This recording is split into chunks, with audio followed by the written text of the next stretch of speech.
안녕하십니까. 큐베스트 노무팀 팀장을 맡고 있는 김기택이라고 합니다. 오늘부터 저는 사업장에서 발생되는 여러 가지 노무 이슈에 대해서 여러분과 같이 고민해보는 시간을 갖도록 하겠습니다. 오늘은 그 첫 번째 시간으로 60세 이상 고령자 고용지원금 신청 요령이라는 주제로 강의를 시작하겠습니다. 이 제도 자체가 올해 12월 31일부로 사업이 종료됩니다. 그래서 아직 신청 전인 사업장의 사업주께서는 반드시 올해까지 신청을 해주시기 바라겠고요. 이미 60세 이상 고령자 고용했다가 퇴사한 직원이 있다고 하더라도 3년까지는 소급 적용이 됩니다. 늦지 않으셨으니까 반드시 신청하셔서 고용지원금을 수령하시기 바라겠습니다. 자, 오늘 강의를 좀 시작하겠습니다. 먼저 오늘 강의는 이 네 가지 테마로 좀 시작을 하겠습니다. 고령자 고용금 지원금 신청 요건에 대해서 좀 살펴보고요. 피보험자 가입자 명부라는 걸 작성하셔야 되거든요. 그 작성 요령에 대해서 좀 설명드리겠습니다. 그리고 고령자 고용지원금 신청서를 직접 작성하셔야겠죠. 그 작성 요령에 대해서도 설명을 좀 드리겠고요.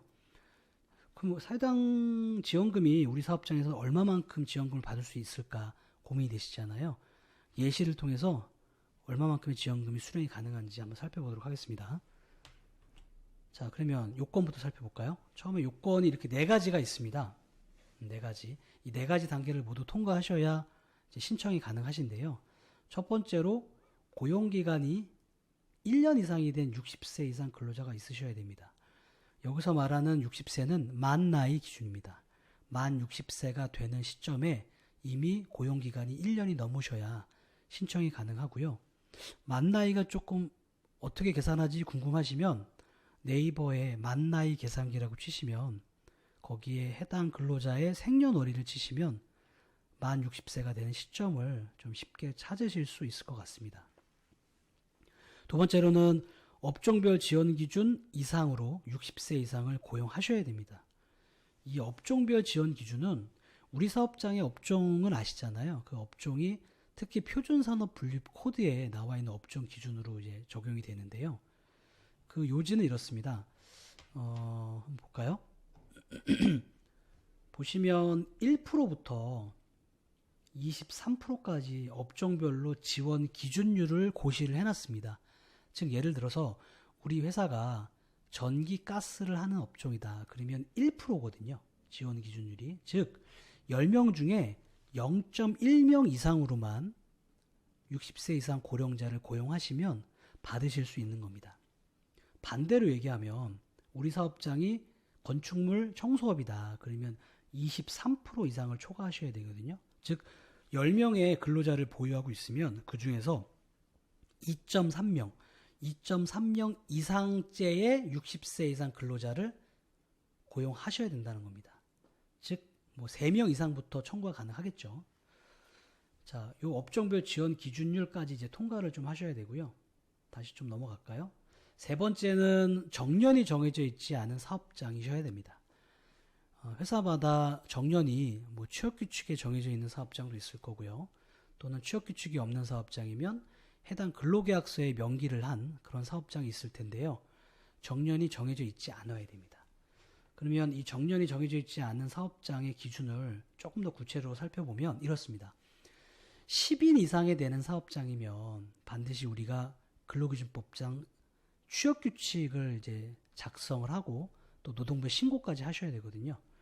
그 취업규칙에 정년 나이가 설정이 되어 있지 않다라는 그런 증빙을 내셔야 됩니다. 또는 기존 취업규칙에는 정년이 이미 있지만 우리는 이번에 취업규칙을 정년 규정을 폐지해서 재신고했다라는 그런 전후 구조의 취업규칙을 제출하시면 고용센터에서 인정을 해주겠죠. 그 다음에는 10인 미만 사업장이 있을 수 있습니다. 10인 미만 사업장이면 취업규칙이라는 걸 작성 신고 의무도 없기 때문에 아마 별도로 근로계약서 등에 아마 명기를 할 텐데요. 그 근로계약서에도 없다라고 하게 되면 이 정년 미설정 확인서라는 걸 제출하면 됩니다. 이 정년 미설정 확인서가 어려운 건 아니고요. 이런 자료입니다. 사업장의 명칭과 소재지, 대표자, 업종을 넣고요. 우리 사업장은 이때까지 사업 개시 이후에 정년이 설정되어 있지 않다라는 것을 근로자에게 설명하고 서명을 받는 겁니다. 여기 보시면 성명, 생년월일 서명란이 있죠. 여기에 해당 근로자들의 서명을 받고 제출하시면 이걸로 인정을 해주겠다는 뜻입니다. 이 세 가지까지 단계를 다 통과를 하셨더라도 네 번째 단계인 우리가 해당 근로자의 일자리 안정자금을 이미 수령하고 있다. 현재 5인, 일자리 안정자금이 5인 미만 사업장이면 9만 원, 5인 이상부터 29명까지는 11만 원 이렇게 책정이 돼 있잖아요. 이 일자리 안정자금을 이미 받고 있으면 이중으로 해서 수급을 하기는 어렵습니다. 그래서 우리 60세 이상 대상자가 고령자가 일자리 안전자금을 이미 받고 있다. 그러면 이 지원금 신청은 할 수가 없습니다. 그래서 이 네 가지 단계를 이제 다 통과를 하셨다고 하면 이제 실제로 청구를 하셔야겠죠. 근데 청구를 하시기 전에 피보험자 명부라는 것을 좀 작성하셔야 됩니다. 그 작성 요령을 좀 볼게요. 어렵진 않으시고요. 이런 명부입니다. 우리 사업장에 3명의 근로자가 있다고 가정했을 때 이 3명의 근로자의 생년월일과 고용보험 취득일 그리고 아직 있으니까 고용보험 상실은 안 됐겠죠. 고용보험 취득일과 상실을 적고요. 또 근로자들이 월별로 근무했다라고 하면 이 월별 근로에 해당되는 그 월을 체크를 해주시면 됩니다. 즉, 이 김고용이라는 사람이 54년생이기 때문에 만 60이 넘었죠. 이분의 고용보험 취득일이 2015년 1월 1일이라는 가정하에 현재까지 고용보험 상실이 안 된 거 보니까 근무를 계속 하고 있죠. 그렇기 때문에 2020년 1분기 때 신청한다는 가정하에 1월, 2월, 3월 모두 근로자로서 존재를 했고 또 이분은 만 60세 이상의 고령자이기 때문에 고령자가 1월, 2월, 3월에도 있었다라는 걸 이렇게 표시를 하는 겁니다. 밑에 있는 이산재 이분도 마찬가지죠. 나이가 5, 6년생인 것 뿐이지 만 60세가 넘으셨고 고용보험 상실되시지 않았기 때문에 계속 고용으로 봐서 1월, 2월, 3월 또 고령자로 1월, 2월, 3월 계속 근무를 하셨죠. 이 밑에 김복지라는 분 보시면 68년생이기 때문에 만 60세는 아직 안 되셨고 고용보험 취득일은 2015년이기 때문에 계속 근무 중이신 거죠. 이분도 역시 고용보험 상실 안 됐기 때문에 현재 계속 근무 중이신 거고 단 이분은 고령자가 아니기 때문에 근로자에는 이렇게 체크를 하셔도 고령자에는 체크를 하시면 안 되겠죠. 만 60이 안 되셨기 때문에 이렇게 계속 적어 내려가시는 겁니다. 현재 이 사업장은 3명이기 때문에 3명으로 끝났지만 10명이면 10명 다 적어주시면 되겠죠. 그러면 여기 개가 나올 겁니다. 개. 1월 달에는 근로자로 몇 명, 또 2월 달에는 근로자로 몇 명, 고령자로는 또 1월 달에 몇 명, 이렇게 쭉 나오게 되겠죠. 이것을 작성해야 향후에 작성할 고용지원금 신청서 작성이 용이해집니다. 그럼 본격적으로 고용지원금 신청서를 한번 볼까요? 조금 흐려서 안 보이실 수도 있겠는데 한번 보시면 사업장에 현황 적는 거야 뭐 어렵지 않으실 것 같고요. 여기 60세 이상 근로자 고용 현황표 작성하시는 게 이제 조금 이슈일 것 같고요. 아까 피보험자 명부를 작성하셨으면 이것도 어렵지 않습니다. 월별로 아까 우리가 1분기 때 신청하시는 거니까 1월, 2월, 3월 이렇게 적으시고 1월 달에 근로한 근로자 수, 또 1월 달에 근로한 고령자 수 이렇게 적으시는 겁니다. 아까 피보험자 명부에 다 있죠. 근로자는 각각 3명, 3명, 3명, 또 60세 이상 고령자는 2명, 2명, 2명 이렇게 적으시면 되겠죠. 그러면 이제 평균이 나올 거고요. 그 평균이 보통 소수자리가 뭐 둘째 자리 이상까지 나오는 경우가 있겠죠. 그러면 고용지원금 신청에서는 다 둘째 자리에서 절사하게 되어 있습니다. 그래서 절사를 해서 적으시면 되고요. 그 다음부터는 요 신청서에 자세하게 나와 있습니다. 그래서 제가 굳이 설명을 안 드려도 될 것 같습니다. 하나 예를 들면 60세 이상 근로자 고용률은 8에서 7을 나누고 곱하기 100을 하랍니다. 즉 60세 이상의 고령자를 총 근로자 수로 나누고 거기에 100을 곱하라는 겁니다. 이해되셨죠? 네. 그러니까 고용률이 적기에는 뭐 쭉 따라 하시면 편하실 것 같고요.